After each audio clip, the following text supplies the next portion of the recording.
कर्दमेषु विरहन् विप्राध्वरे लज्जसे पुरुषे गोकुलहुंकृतैः स्तुतिशतैर्मौनं विधत्से सताम् दास्यं गोकुलपुंश्चलीषु पुरुषे स्वाम्यं न तादात्मसु नातं कृष्णतवाङ्घ्रिपङ्कजयुगम् प्रेमैकलभ्यम्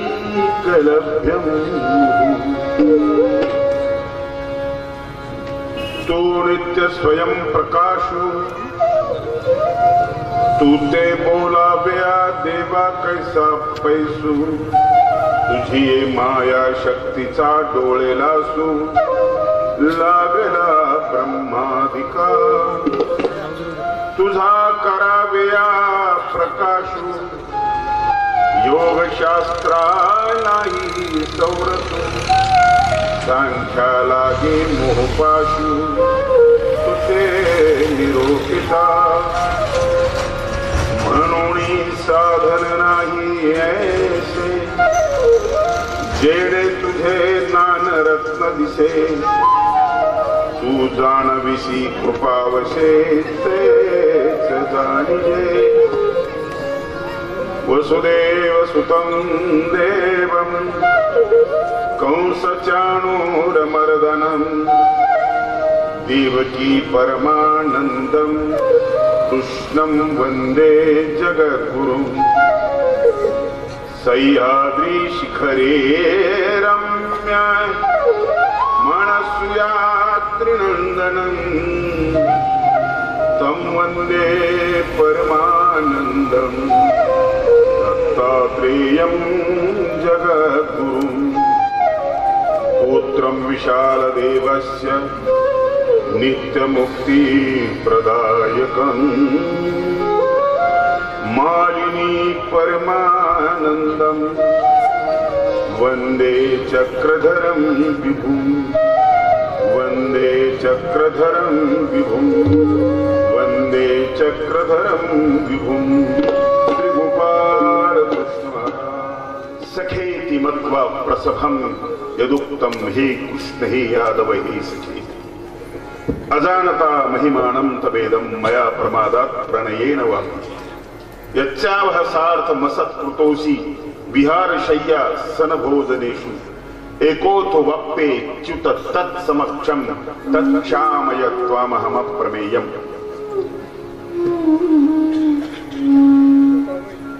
सांख्ययोग कर्मयोग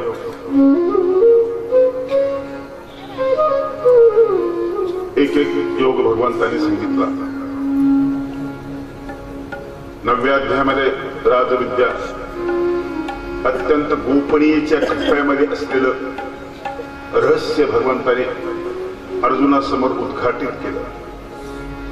सुमनू आणि शुद्धमती जर असेल तर ज्ञानेश्वर महाराज म्हणतात की पैगा गौप्यही परी तया प्रती चावळी जे सुखे. जे गोपनीय आहे ते सुमन आणि शुद्धमती असलेल्या माणसासमोर प्रकट करावं. महानुभाव संप्रदाय आपलं रहस्य कोणाला सांगत नाही म्हणतात. त्याचं उत्तर ज्ञानेश्वरीमध्ये सुद्धा आहे. ऐकण्याची अर्थता नसेल आवड नसेल तर सांगण्याचे श्रम घेऊ नये. दौभाग्य सांगितला भगवंताने आपले विभूती योग सांगितला. आपल्या सामर्थ्याचा आपल्या व्यापकतेचा विस्तार सांगितला. नवरदेवाच्या बापाने नवरीच्या मुलाला आपला सातबारा सांगावा, आपली प्रॉपर्टी सांगावी, आपली पसंती करण्याच्या दृष्टिकोनातून त्याच्या लक्षातच जर येत नसेल, असू शकतात गैरसमज याच्याकडे काही नाहीये, मग वरबापानी सगळी कल्पना द्यावी. असं भगवंताने 10व्या अध्यायामध्ये अर्जुनाला आपलं स्वरूप, आपलं साम्राज्य, आपलं सामर्थ्य सगळं सांगितलेलं आहे. हे सांगण्याची गरज त्यावेळेला पडली त्यावेळेस अर्जुन भगवंताला जाणत नव्हता. बरेचदा असं होते की जवळ असूनही आपण माणसाला जाणत.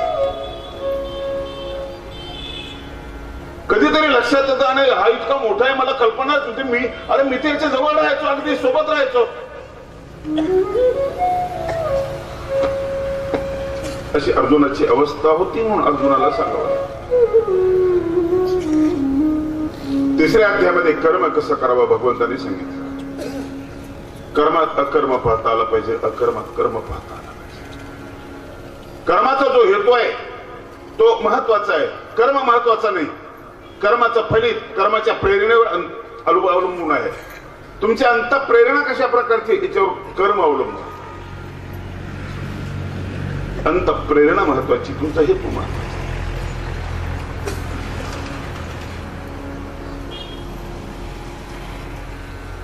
आणि म्हणून भगवंत कर्मयोग सांगतात. एक योग सांगितल्यानंतर विभूती योग भगवंतांनी सांगितलेला आहे 10व्या अध्यायामध्ये. अर्जुनाच्या लक्षात आलं की जीवेश्वराचा भेद त्याच्या लक्षात आला. मी जीव आहे आणि हा परमात्मा आहे. पहिले तर फक्त ऐकलं होतं, प्रत्यक्ष पाहणं गोष्ट वेगळी. आपण म्हणतो त्यांनी सांगितलं तर खरं. तिकडे दूध डेअरी आहे, तिकडे बंगला आहे, तिकडे मी कारखान्याचा चेअरमन आहे. पण बघितलं तर लोक चाटाही खूप मारतात. दुसऱ्याची जमीन सांगतात हा बगीचा आपलाच आहे. असंही होऊ शकतं. अर्जुनाची ही शंकेचं निरसन करण्यासाठी भगवंताने 11व्या अध्यायामध्ये आपलं विश्वरूप दाखवलं.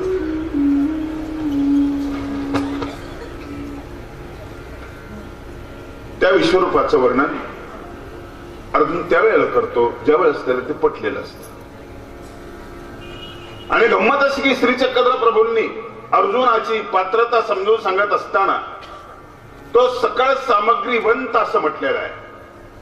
सगळ्या प्रकारच्या विद्या त्यांनी आत्मसात केलेल्या होत्या. तो परावरत्व सुचून बोलणारा आहे स्वामींनी सांगितलेला आहे. चांगला वक्ता येतो, एकदम चांगला. ज्ञानेश्वर महाराजांनी त्याचं एका अंगाने वर्णन केलं. अर्जुनाची पंक्ती जे परिसनीय योग्य होती ते म्हणाले श्रोत्याचे कान अर्जुनासारखे असले पाहिजेत. अर्जुन हा श्रोता उत्तम आहे ही पावती संत ज्ञानेश्वर महाराजांनी दिली. त्याला एक प्रमाणपत्र दिले की अर्जुन उत्तम श्रोता आहे. उत्तम श्रोता सुद्धा मिळणं अवघड आहे. स्वामींनी दुसरं एक प्रमाणपत्र दिले की तो उत्तम वक्ता सुद्धा आहे. पर आणि अवर याचा अभ्यास असलेला अर्जुन परावरत्व सुचून बोलणारा आहे. म्हणून कृष्णाने काहीही सांगितलं तरी तो ऐकण्याच्या स्थितीमध्ये नाहीये. तो तपासून घेतो. तो असा भोळा श्रोता नाहीये. तो तपासून घेतो. शंकाली तर प्रश्न विचारतो. तुझे माझे जन्म अनेक झाले असं म्हटल्यावर तो म्हणतो कसले अनेक झाले. तर तुझं माझं वय सारखंच आहे. काय चाका मारतो तू. जुन्या गोष्टी सांगतोय तू. एवं परंपरा प्राप्त वगैरे जुन्या गोष्टी सांगतोय. असा तो जिज्ञासू आहे. असा तो पृच्छक आहे. अर्जुनामध्ये जिज्ञासा आहे. लक्षात ठेवा. शंका नाही, प्रश्न नाही.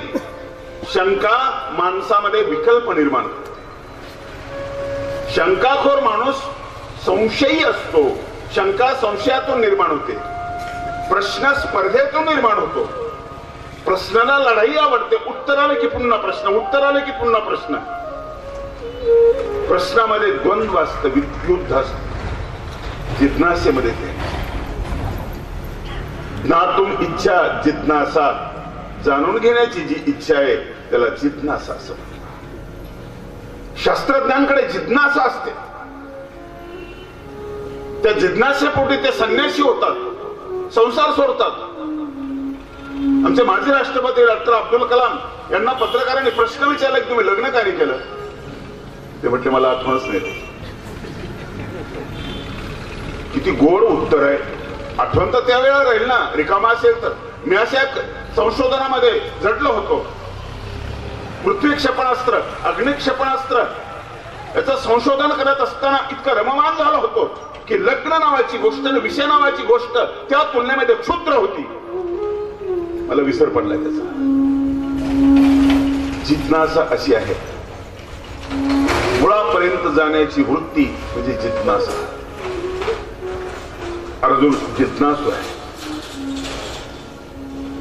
अर्जुनाने विश्वरूप बघितलं आणि अर्जुन खरंच सकळ सामग्रीवंत होता का, खरंच इतका बुद्धिमान होता का, हा प्रश्न आपल्या मनामध्ये निर्माण होऊ शकतो. की चक्रधर स्वामींनी जर उगीच कौतुक केलेलं आहे याचं उत्तर अर्जुनाच्या त्या 11व्या श्लोकामध्ये आहे. त्वमक्षरं परमं वेदितव्यं त्वमव्यय शाश्वत धर्म गोप्ता सनातनस्त्वं पुरुषो मतो मे. हे जे वजनदार शब्द आहे, शास्त्रीय शब्द आहे. त्वमक्षरं परमं वेदितव्यं त्वमस्य विश्वस्य परम निधानं त्वमव्यय शाश्वत धर्म गोप्ता सनातनस्त्वं पुरुषो मतो मे. ही भाषा विद्वान माणसाची नाही.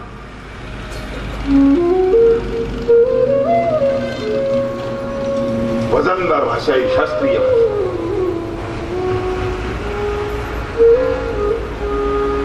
या नजरेने दिसत नाही. भगवंतांनी त्याला विश्वरूप पाहण्यासाठी दिव्य दृष्टी.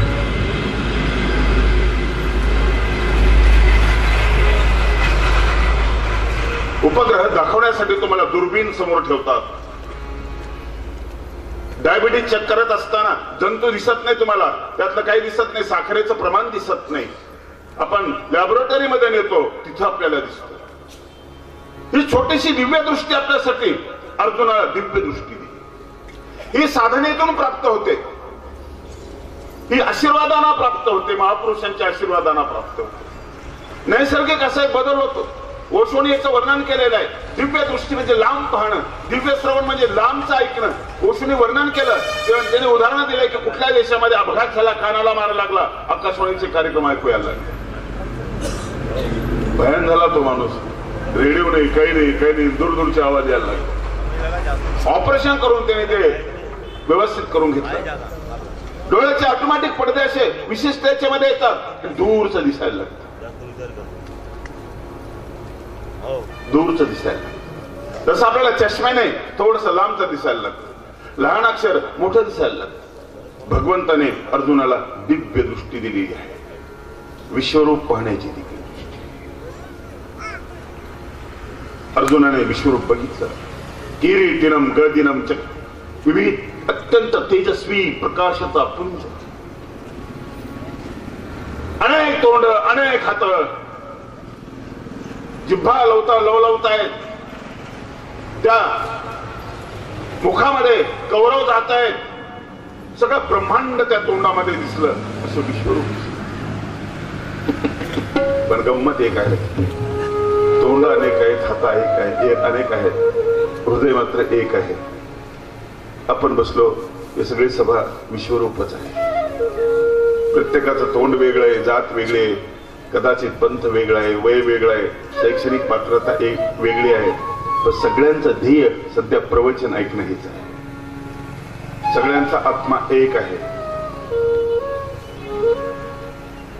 अर्जुनाने विश्वरूप बघितलं. आता त्याला पटलं.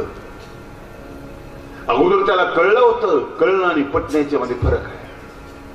पटण्याला मानव संप्रदायाने एक शब्द वापरला खास, बोध. बोध म्हणजे उमटण, पटण. तुमचा मुलगा लेखणीने पाठीवर लिहितो, स्वच्छ अक्षर उमटतं. पण डोक्याला तेल लावलेलं असतं, तेलावर हात फिरवतो आणि पाठी पुसून टाकतो. पाठी स्वच्छ करण्याचा प्रयत्न पुन्हा लिहायला लागतो. आता उमटत नाही. आता नाही उमटत. का उमटत नाही? पाठीच्या आणि लेखणीच्या मध्ये एक पात्र असा पडदा निर्माण झालेला असतो. सूक्ष्म पडदा निर्माण झालेला असतो. तो पडदा अक्षराला तिथपर्यंत पोहोचू दे, म्हणून उमट होत नाही. जेव्हा तो पडदा हटवला त्यावेळेस परत आणखी उमटायला लागला. आणि म्हणून शिलालेखाव जे आहेत, पाषाणावर लिहिलेले, हे अकाट्य प्रमाण आहे, उमटलेलं आहे. जेव्हा तुम्ही असं म्हणता की मी ऐकलं होतं, खूप पटत नव्हतं मला, आत्ता मात्र पटलं, मला अनुभव आला, त्यावेळेस तुम्हाला ते उमटलेलं आहे.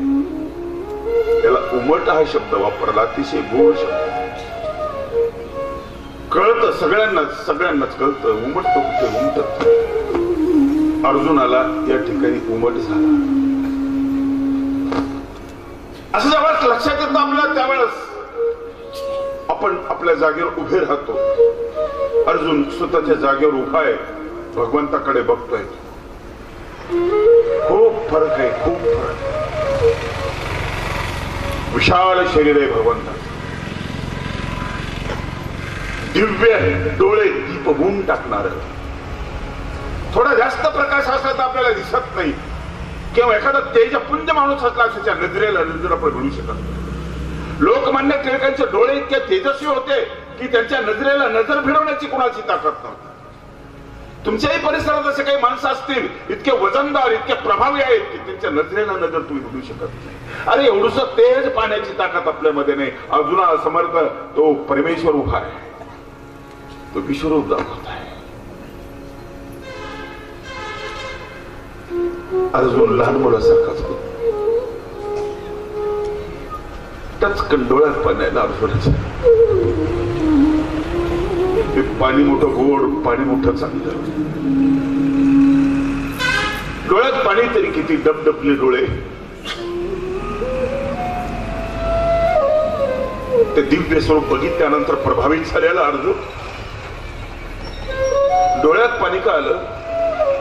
ज्याला मी बघतोय त्याच्या सोबत राहिलो, त्याला मी नाही ते बोललो, त्याची नाही ते चेष्टा केली आणि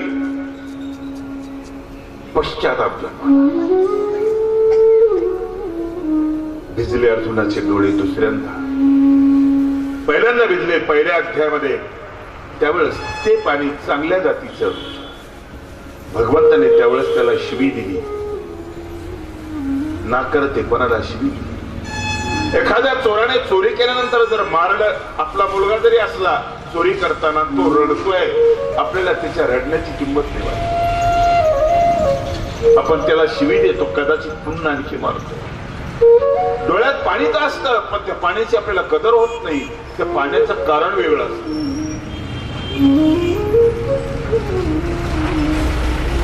चांगलं कारण असेल तर मग तो रडायला लागले की आपण रडायला. अर्जुनाच्या डोळ्यामध्ये पश्चातापाचं पाणी आहे, अनुतापाचं पाणी आहे. एवढा मोठा विशाल असलेला परमेश्वर, ते पाणी बघितलं, भरलेले डोळे बघितले, पुन्हा चतुर्भुज झाला. त्या डोळ्यातल्या अश्रूमध्ये भिजला. तो भिजला. अश्रूची ताकद एवढी की तो लहान झाला. तुम्ही लहान होता. घाईत तुम्ही बाजाराला कोण बाहेर जर निघाले आणि मुलगा रडायला लागला, तुम्ही थांबून जाता. तुम्हाला थांबवण्याची ताकद, त्याला उचलता, जवळ घ्या, समाज काढता. तुम्हाला थांबवलं. मोठी माणसं तुम्हाला थांबवू शकत नाही, इतके मोठे तुम्ही. पण तुम्हाला थांबवलं, त्या डोळ्यातल्या अश्रूंनी थांबवलं. पश्चातापाचे अश्रू. श्रीकृष्ण भिजला, चिंब झाला आणि लहान झाला.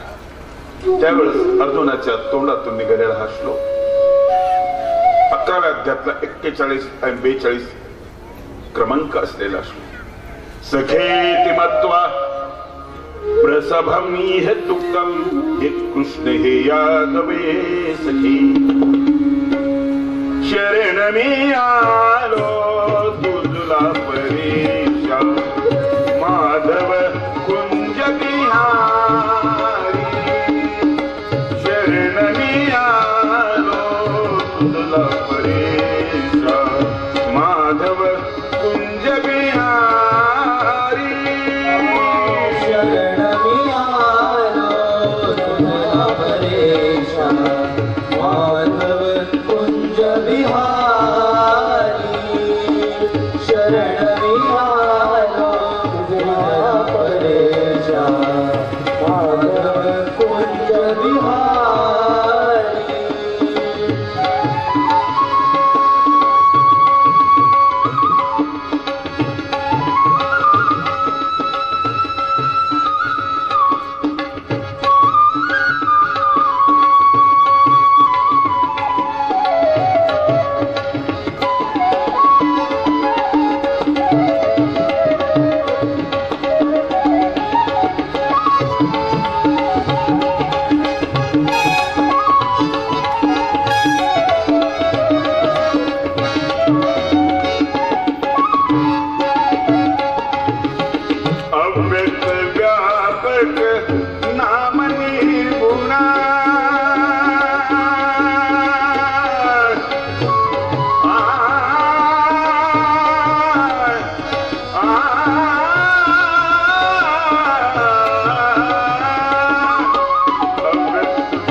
मनी गुण निराकार परिहोसी सगुण निराकार परिहोसी सगुण जीव उद्धरण्या हेतू करून मानवतनु स्वीकारी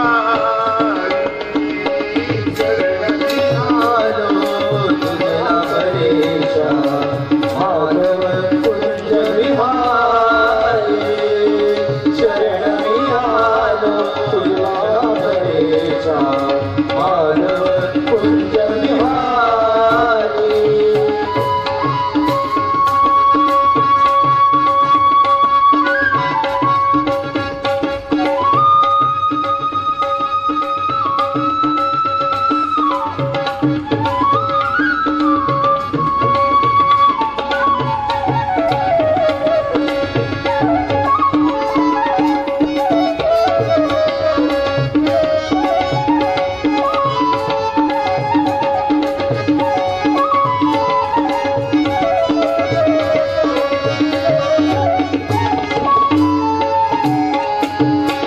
विनंती तुकी परिसा देवा विनंती तुके परिसा देवा नित्य घडावी पदरत सेवा नित्य गणावी पदरत सेवा दामोदरा सार्वकावा दामोदरा सार्वकावा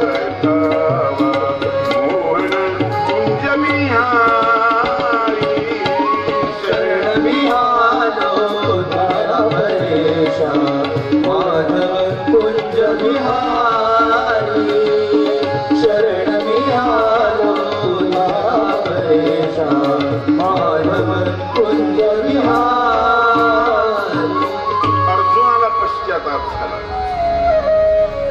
माणसाच्या हृदयामध्ये अनेक भाव आहेत, लक्षात ठेवा, खूप भाव आहेत आणि हे सगळे कामाचे आहेत आणि रिकामे पडू नयेत. शास्त्रज्ञ सांगतात की पूर्ण मेंदू रिकामा पडून असतो. विवेकानंद म्हणाले की तुमच्या डोक्यामध्ये जो मेंदू आहे ना, कल्पना हे करा की हे कळ्यांचा गुच्छ आहे.